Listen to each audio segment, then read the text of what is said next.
মৃত্যুর পর কেউ ফিরে না এলেও এসেছিলেন স্বয়ং যীশু খ্রিস্ট, এমনটাই বিশ্বাস খ্রিস্ট ধর্মাবলম্বীদের। এরপর পুনরায় ভক্তদের সঙ্গে বসবাসও শুরু করেন, যার স্থায়িত্ব ছিল মাত্র 40 দিন। পরবর্তীতে চিরদিনের জন্য স্বর্গে গমন করেন এই ধর্মপ্রচারক, আর ফিরে আসেননি। ঐতিহাসিক এই দিনটি ছিল রোববার, যেটিকে তার অনুসারীরা ইস্টার সানডে হিসেবে পালন করে থাকে। যিশুর পুনরুত্থানের এই দিবসটি অর্থোডক্স ও ক্যাথলিকদের কাছে বেশ তাৎপর্যপূর্ণ। তবে ইস্টার সানডে উদযাপনে ডিম একটি অবিচ্ছেদ্য অংশ হিসেবে বিবেচিত হয়, কিন্তু এর ব্যবহার নিয়ে অনেকের মধ্যে মতভেদ রয়েছে। সেই সাথে রয়েছে অনেক কৌতূহল। খ্রিস্ট ধর্মে ডিম পুনরুত্থানের প্রতীক, তাই দিনটি উদযাপনের মূল অনুষঙ্গ হিসেবে ডিম ব্যবহার করা হয়। কেউ কেউ যিশুকে অভিনন্দন জানাতে ডিম সাজিয়ে থাকেন।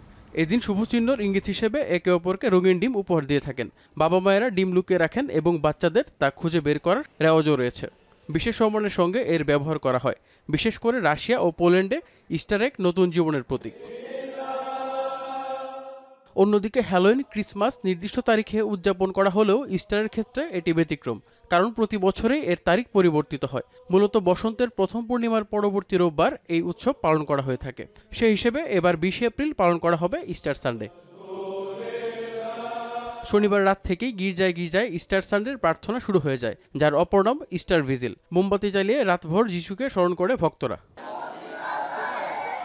এদিকে ইস্টার উপলক্ষে লাতিন আমেরিকার দেশ ব্রাজিলে পূর্ণ সপ্তাহ পালন শুরু হয়েছে। এতে মশাল মিছিল করে দেশটির বাসিন্দারা। যুক্তরাজ্যের চিড়িয়াখানাগুলোতেও পেঙ্গুইন, বিড়াল, খরগোশ, পাখিসহ বিভিন্ন প্রাণীদেরকে মাছ, ডিম ও বিভিন্ন ধরনের খাবার উপহার দিচ্ছে কর্তৃপক্ষ।